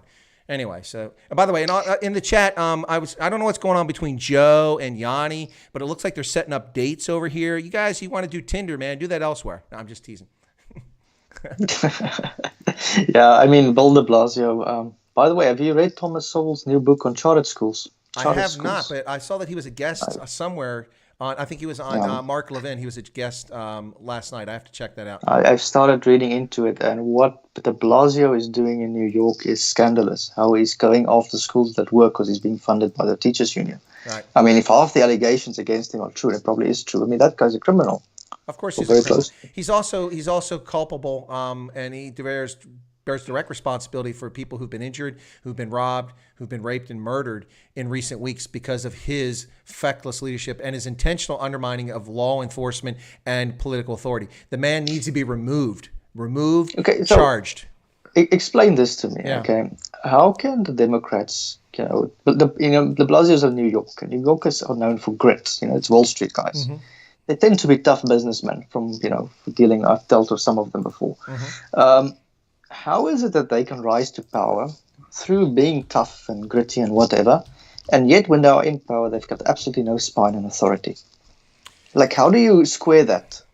Well, part of the problem is that, here you go. So I was just looking up the numbers here. So Bill de Blasio became mayor of New York City with 8.5% of the population voting for him.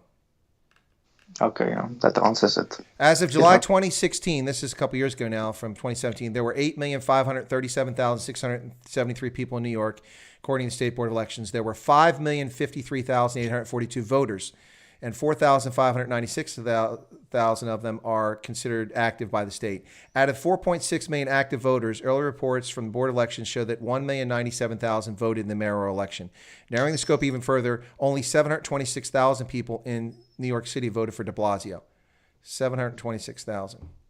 But do you think part of his campaigning strategy is to offer despair to dissident voters?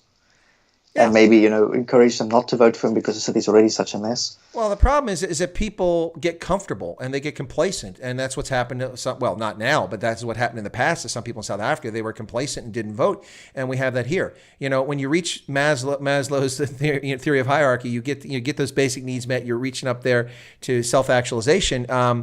People don't think about the basic things, and you ignore this. And the malcontents are the ones who are discontented, and they take the time to go out and campaign, and they become the squeaky wheel, and they're heard loudly, and they demand things, and people acquiesce. And next thing you know, you're living under the National Socialist Party in Nazi Germany, a party that only won 33% of the vote, and Hitler became the chancellor as a consequence of that. But as soon as Hitler was in power, he won 99% of the vote, I think, in Austria, Well, the next election, he also won about 90% in Germany, too. Yeah. But that's what I don't get about a dictator like him. Like, why 19?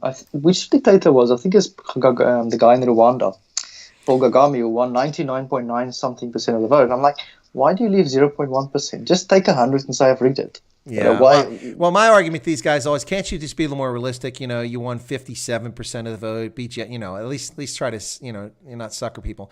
Sean Mandich says, Chris White, Stalin took the guns, Hugo Chavez took the guns, Castro took the guns, Hitler took the guns. Some people might consider that a pattern. Yeah, I think you're right. Some people might. Did Chavez take guns as well? I didn't even know what he did. I actually don't know if that's the case, but I wouldn't be surprised. They took everything else. Yep. Yeah. Well, he shares my name, and it's been a big shame to me since then. Yeah. Although I have met people from Venezuela, not a single one of them like him. For obvious reasons. In fact, there's this brilliant video that was done online by a Venezuelan American who migrated here about a decade ago, and she talks about this nonsense that happened in Venezuela and how it was like, the frog, the slow boil, and before they knew it, everything was gone. They couldn't speak publicly. They had no freedom of speech. Well, she said they had guns. Their guns were taken. People were dumped from their jobs if they didn't agree with things, and property was confiscated. Things were nationalized, and people were locked up and detained. And she said they got out, and she came here, and I didn't come here for this nonsense now. And she was speaking out against Black Lives Matter and Antifa and the nonsense going on around here, the fictional narrative that's being propagated by the media and by these groups. Yeah, so what you are saying there is something which is a very important message. The people who come to Western countries for legitimate reasons, okay, not people who swim across the ocean or whatever, are the ones who are most likely to defend those countries. You find it in Germany, that there were German immigrants from Pakistan, from wherever, Turks who came there in the 1950s, legitimately through legal channels, of course. Learned German, integrated, and they defended the country. Again, they were speaking out against Merkel's stupid policy. The same you find in France. You find Ayaan Hirsi Ali, who spoke in favor of the Dutch government. So, the guys who always come is because we have seen the other side of the world as well, No, absolutely. I mean, one of the staunchest people who support what's going on, say, look at here, mostly the people who you hear most outspoken about this stuff are legal immigrants to the country. So I've mentioned already this girl from Venezuela. Michelle Malkin has been a long-time standout conservative American. She's a woman of color. She's a Filipino, married to a white guy, but she's a Filipino, and she's always spoken out for what's right and just. You see Dinesh D'Souza, a very articulate immigrant to this country who talks about all this nonsense and debunks all the lies that Democrats and the leftists and progressive put out there. Yeah, and he's from India, I think. Yeah, he's from India, yeah. And then beyond that, every time I talk to people, like there's these Bosnians that hang out by the Starbucks where I used to work at in Carlisle when I went to work college. Those guys are dyed in the wool. Don't bring that nonsense here. We escaped that nonsense in Eastern Europe. We came here for freedom of speech, freedom of assembly, freedom of liberty, and for not being judged on who we are and who our parents were. And these guys are outspoken about it. And you're absolutely right. It's the immigrants who've suffered under the Hungarian regime, under the Soviet regime, under the German Democratic Republic, who come places who are the staunchest advocates for our systems. Reagan repeated a line, which I don't recall who the original person was. He says that liberty is always but one generation from death, or something like that. The tree of liberty has to be refreshed every generation because people forget, they get too complacent. And that's where we're at right now. People running around talking about Marxism and like it's a good thing. Have you ever heard of kulaks? Have you ever heard of gulags? Have you ever heard of the Ukraine? Have you ever, there's a list. What about the Chinese Cultural Revolution and 20 million people butchered? It's insane. And talking about Hugo Chavez as if he's a good thing, you people are brain dead. Anyway. No, you're completely right on it. I've got a book here from Solzhenitsyn, the Gulag Archipelago. Yep, I've read that when I was a kid. Yeah, I think everyone needs to read it. My father gave me that book, and the book in One Day in the Life of Ivan Denisovich. So I think one day I complained about how bad life was, and he gave me that book. Yeah. That's another one. There was another great one. There's a book called was it Life and Times of Private Ivan Chomkin. Have you ever heard of that one? No, I haven't. No, that's a brilliant book. Whoops, I just lost you. You still there? Yes, no, sorry, I'm here. No, the picture went off. Hopefully it'll come back a second. Oh, yeah, sorry, I was changing camera. I pressed the wrong button. No, it's okay. See, there we go. Gulag Archipelago. Yeah, no, brilliant. But the Life and Times of Private Ivan Chomkin is about the story of a Russian private who shoots down a Nazi plane during the Second World War, and how political commissars get involved. And he goes from being a hero of the Soviet Union to imprisoned in a gulag because they falsely attribute this and that to him. And the next thing they know, they claim he's a Nazi criminal after he's captured these German pilots and stuff. And it just shows you the hypocrisy of the system. And it's a comic thing written by a Soviet writer, but a lot of this stuff happened like that. So anyway, yeah.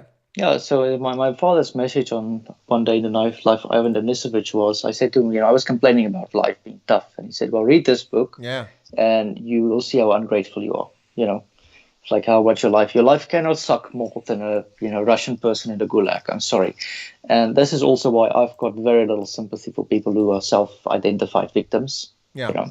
There are real victims in this world, but not people who complain with an iPhone, while taking a selfie. It's not a victim. Well, exactly. I always get a kick out of people complaining about poverty in America as they watch their satellite television, talking on their mobile phone with their Chrysler sitting in the driveway. That's not poverty. That's not poverty. Poverty is not being able to feed yourself, not knowing where your next meal is coming from. That's poverty. Does not even exist in most countries in the world anymore. No, it exists in some remote African countries still. Exactly not even in India it exists. Exactly right. Wilhelm Winter's come back and says, do I agree with the Republican stance removing encryption in computerized systems and providing a government backdoor so they can see all your messages? Well, I will say this. I'm a privacy advocate, but I will tell you that governments have long worked in conjunction with telecommunications companies to ensure that the government, when necessary, could access that. Now, that doesn't mean they just had access to the information, but there was a capacity for governments to get into networks through legitimate means when they had a legitimate warrant. But after watching the abuse of the Foreign Intelligence Surveillance Act by the FBI and what they did to Carter Page and to the Trump administration and the Trump campaign and General Flynn, I now, having been a serving counterintelligence agent with the badge credentials and worked in that system, am not comfortable that system is sound anymore. It needs to be deeply looked at. The abuses are shockingly pervasive and unacceptable. So I would err on the side of caution here and be concerned about this. But I will tell you that it's necessary for legitimate governments to actually have this capacity, and it's been done for decades without harming people's civil liberties or destroying their businesses. But it's a question of trust. And right now, I don't trust my own government when it comes to this. So I would be circumspect about it right now. So the first government I know of that did this was Count Richelieu in France, who had the Jesuits who was basically surveilling population. Of course, he took out political opponents back then. So, intelligence gathering, if people think that the government are only recently starting to watch them, they just don't know anything. Yeah. The government has been tracking you for a long time. Most likely it isn't tracking you because you don't have anything to hide, Right. But governments always had the capacity. Inside. Always had the capacity. It makes sense because, the biggest threat to governments is sometimes palace coups. It's inside their own government. It's extremist movements growing inside their own country. But even beyond that, one of the biggest responsibilities of government, the reason we form a polity and form a government to defend our polity, is to make sure it's a level playing space. If you have telecommunications and computer networks, and you have people who have the ability to use that for malicious purposes, and there's no mechanism to countermand that, then you've not protected the public. And that's one of the reasons why we've had these backdoors in telecommunications and ways to do it under legitimate purposes with legitimate warrant and stuff like that, so that we can ensure there's a level playing field, so that people can't use these mechanisms. Because think about this. The real merchants now, the real people that you're in jeopardy from are not governments, although you are. It's corporations. It's Google, it's YouTube, it's Facebook, it's all of these people who have all your data, aggregate data. They know more than intelligence agencies in many respects about people. They know what you're going to buy tomorrow. Somebody was asking if I would leave the links in for the sex stuff earlier on the channel. I don't have to, because they know you're going to go find it. They know what you look at because they follow your history and they track you, even if you think you're anonymous. So those are real privacy concerns. Are you in favor of using antitrust to break up Google and Facebook and these guys? I am in favor of antitrust legislation when it's appropriate. So we used antitrust to break up Standard Oil, which was a monopoly. And AT&T, I think it was. No? AT&T was a monopoly, and I agree with it. Now, I think the government misused antitrust legislation to go after IBM. If they had done it 20 years before, they would have had a legitimate point. But the time they did it was the age of the personal computer, and IBM was an also-ran. They entered the market late, and they weren't a competitor there of any significance. And they went after IBM unfairly, and they missed the market and missed technology, and they wasted government resources, and they distorted the marketplace. You got to be very careful with antitrust legislation. Facebook with Microsoft, they also went into late, in my view. Yeah, but Microsoft deserved. Yeah, they went in late, but Microsoft deserved it. It should have been done much sooner because they're anti-competitive practices. Like, for instance, people don't know this, but Microsoft, the reason they got so wealthy is that Bill Gates and Paul Allen bought a version of DOS from another person, and they paid $50,000 for that copy. They sat around over the course of a weekend because they got an appointment with the IBM executives down in Florida, because I think Gates or Allen's mother, somebody knew somebody at IBM. Gates' mother was on the board of IBM. There you go. So they met with them at a hotel in Florida. Because IBM wanted to enter the PC market. They didn't want to build an operating system, wanted to get in right away. So they sat down and they made it sexy enough that these executives didn't know much about it. Said, "Oh, look, it works." So they signed a contract with them, and the deal, they did it. Well, the moment that they did that, because IBM was the standard in communication or computers. So the moment they did that, whoever got that contract, that's gold. Everybody's going to want that operating system. So that put Microsoft in a position of dominance for a company that had virtually no revenue at the time. And so what they did is that everyone that wanted to make an IBM compatible computer by using the same operating system, what they did is they said, we'll only charge you $50 per copy, which was a lot of money then, but it wasn't a king's ransom. It wasn't too bad, actually. So today it's nothing, but $50 per computer that you manufacture. Yeah, so it's basically licensing. So hang on. You got to listen. $50 for every computer you manufacture, not every computer you sell with that operating system. Think about that. So what does that do? So there were competing operating systems at the time, like PC-DOS and Dr. DOS competed with what became MS-DOS, and there were a couple others. At that time, people could buy these on the market, or they could use it shareware, that sort of thing, over dial-up networks. Anyway, so what happened overnight is that, let's say I manufacture computers in my garage, sorry, South Africa. So I manufacture computers in my garage, which a lot of people did back then. Okay, I contact Dr. DOS. I've got orders for 10 computers, and people like Dr. DOS, so they ask for Dr. DOS. I pay Dr. DOS the $100 per copy, whatever. But for those 10 computers, I have to pay Microsoft $500. Because their license was for every computer I manufacture, not every one I sell that people want their crap operating system. So that was anti-market, anti-competitive, monopolistic practice, which they got away with because IBM made them the de facto standard, even though they didn't deserve it. And that's how they amassed their wealth, and they continued that practice across many things. The reason Netscape doesn't exist today is not because it wasn't the superior product. It's because Microsoft drove them out of business by giving away the browser for free and bundling in their operating system, and people who knew nothing about the internet open up a computer and says, how do you get the internet? Click on this button. And that's how they got the internet, not knowing that Netscape was a much better alternative. And Netscape got big because they gave away their browser for free. They made the money on the back-end software, selling the stuff to run the websites. That's how. When Netscape went out of business, it had $643 million in revenue its last year in operation, but it went out of business because it couldn't compete with Microsoft because it was giving away. That's why they were sued for antitrust. They should have been sued 20 years before for MS-DOS. So I've been reading a very good book by a guy called Matt Stoller, who's a Democrat in America. And I think he's a bit of a socialist, a social democrat, so I can tolerate him. And the book is called Goliath, the 100-Year War Between Monopoly and Democracy. And it goes through the detail of all your monopolies from Standard Oil, AT&T, IBM, and he makes a case that, antitrust works in some cases, as you said. I mean, yes. I think though with Microsoft, that wasn't even antitrust. It should have broken up. It was just plain criminality. Yeah. To license, you say, computers and not the software. But apparently monopolies is all over the States at the moment. Apparently cheerleaders have monopolies now. It's a monopoly organization or, other cheerleading stuff. And what is happening apparently is that Republicans in the South, in some states like Texas, are now looking into using anti-monopoly, antitrust legislation, which exists, legal law in U.S. law, Yeah. to break up some of these practices. And they're first going after the smaller guys like the cheerleaders, the furniture companies, and whatever.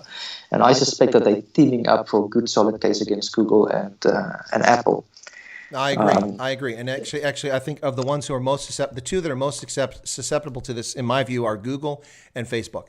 And the reason I say I would say Apple for patent hogging as well, because that's something I'm not comfortable as well, having all that IP and transferring to well, Ireland. speaking of having IP, I was a shareholder in Motorola. Motorola was bought out for their patents. That's the only reason. Now the Chinese own Motorola Solutions, which had all these patents. It had thousands of patents, many of which were worth potentially billions of dollars, hundreds of billions of dollars, and they were bought for that reason. But Motorola was run into the ground under stupid leadership, and it got wiped out. And then all its patents were snagged up for a song. And now I have shares in Motorola Solutions because that reemerged, but I don't have shares in the main part of Motorola, which was essentially liquidated. Yeah, I got to do something here really quick because there's a question. Someone asked me to do a shout out. So Irain, this is hard to say. Kokamur. Yeah, Irain Kokamur, sorry. Says, hello, Chris. May I ask you to do a shout out to Ranger Jake's happy first anniversary from your wife, Irain? Aw. Please and thank you. You're most welcome, Irain. Wow. Happy anniversary. Ranger Jakes is relatively recent to the channel, and I've never seen Irain before, so maybe she popped on to get that. You're most welcome. Happy anniversary to Irain and Ranger Jakes. Ranger Jakes is a park ranger in South Africa and interesting fellow, so we're looking at getting him on the channel sometime soon. Just I've been busy, so I haven't worked that out. But anyway, happy anniversary to you guys. Congratulations. 1 year. Wow, talk about newlyweds. Man, I'll tell you what. The next 50 years are going to be rough. No, I'm just kidding. Well, I'm also going in for 1 year now. Oh, congratulations. Well, you cannot congratulate me yet because of COVID, I cannot file my papers with the court in France. So I'm technically still engaged until the court's open. I see. Okay. Yeah. Sean Mandis says we're waiting to see when Adam Schiff, John Bolton, and the Clintons go down. Good luck on that, Sean. That's gonna be a long wait, man. I don't know. Like it just sounds like there's no honesty in all of those guys. No, it's the elites protecting each other. That's the bottom line. Nothing's gonna come of this. It's just not gonna. Do you think you guys in the States are gonna get a new elite after all the Trump Clinton stuff is gone? No, I think. Well, we're getting new elites now. We're getting buffoons like Alexandria Ocasio-Cortez, Presley, but I think these people are flashes in the pan. They don't have the staying power because they say so many stupid things that even dumb people will begin to realize that they don't know what they're saying. The more Alexandria Ocasio-Cortez opens up her mouth, the more support she's going to lose, in my view. The EFF rage, the Alexandria Ocasio-Cortez rage, is only a certain percentage of the electorate and of the population. I think that for some of these people, you peak at like 15%. I think the EFF is plateauing at 15%. I think the Ocasio-Cortez is only a national celebrity because she's mildly attractive. She's got a big mouth, and she's not afraid to say what she wants. And the media eat that stuff up because it's clickbait and it gets people to watch it.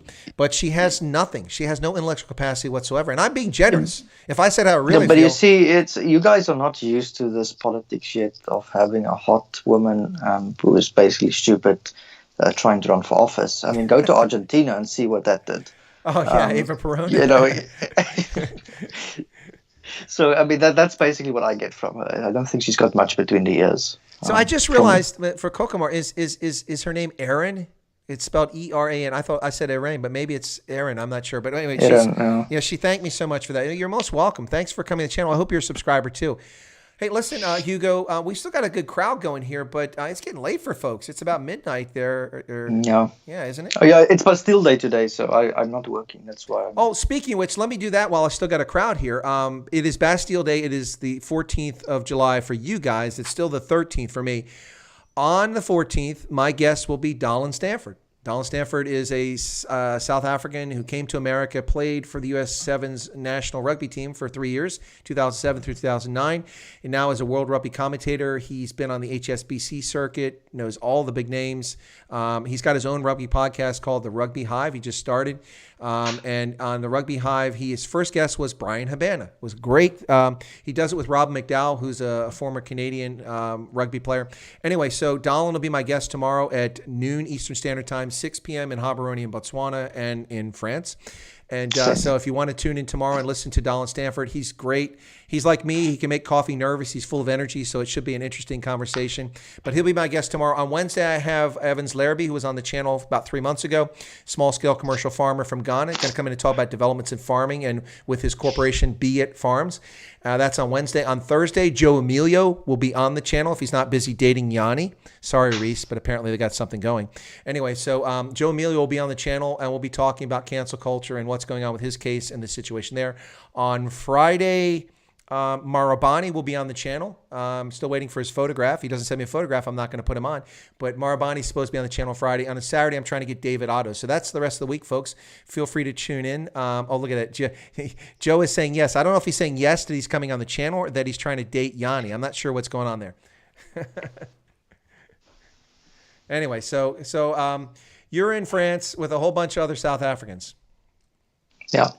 Yep. And not in South Africa. Yeah, well, actually, there's quite a few in Paris where I am, but they go to the south to play rugby. Yeah. The South Africans I know, yeah. Well, Habana played there for a long time in France. He was selling biltong in France at one stage. I don't know if they're still doing it. Oh, okay. Yeah, he had a company selling biltong, yeah. Yeah, I don't know what he was doing. Yeah, but there's quite a few of them here. The French like us. They do.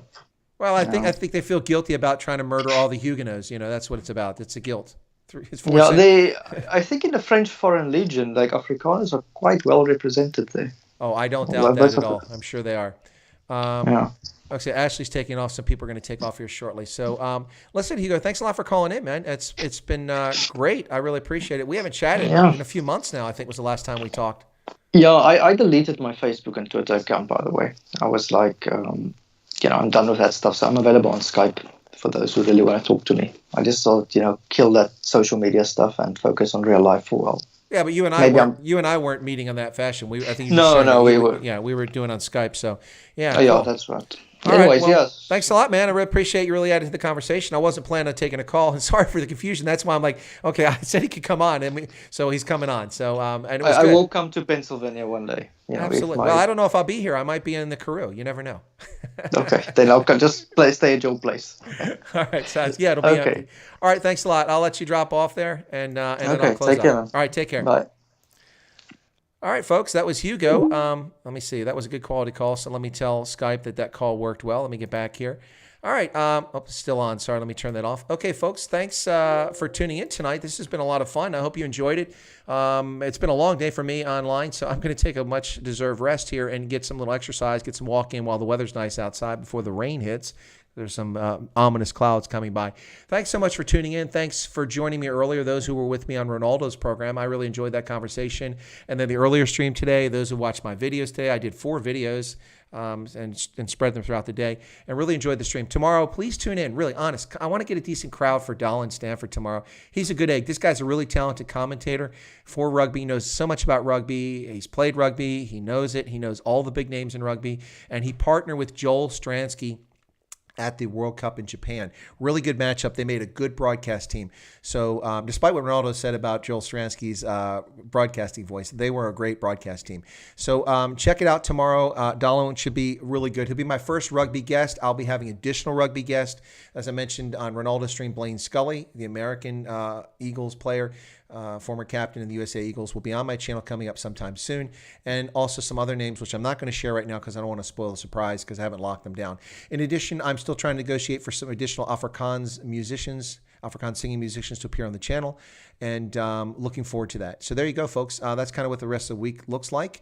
Yanni, thanks for the stripper chat at the beginning here. You got things going. Thank you to the new subscribers. We had a few new subscribers who joined the channel. I want to thank you guys so much. It's really been an awesome day today. I hope that it's been as good a day for everybody, wherever you find yourself, whether it's Tom in Tennessee, he said Tom in Tennessee, or it's folks in New Zealand, or Hugo in France, or UCN in Hong Kong, wherever you find yourself at, South Africa, Botswana, Nigeria, Ghana, Windhoek, wherever you may find yourself. I hope you're safe. I hope you're well. Keep your doors locked. Keep your sidearm handy. Make sure you keep yourself safe. Keep your family safe.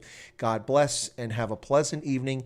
And I'll catch you guys tomorrow right here on Indaba Africa, Chris White Africa channel for Dolan Stanford. It should be a lot of fun. Thanks for tuning in. Ice, good to see you again. Dog Breaker, Robert, Variable Vision, Keith, everybody. Have a great evening. I'm going to let Yanni and Joe Emilio hash out whatever's going on there. No, I'm just teasing these guys. Two good eggs.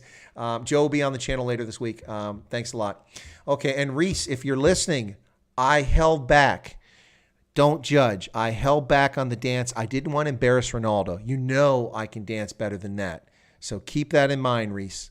Don't make decisions in haste. I think Reese and Yanni know what I'm talking about. Okay, folks, God bless and have a good evening. Let me find my closeout video here. There it is. You guys take care. All right, God bless. See you tomorrow.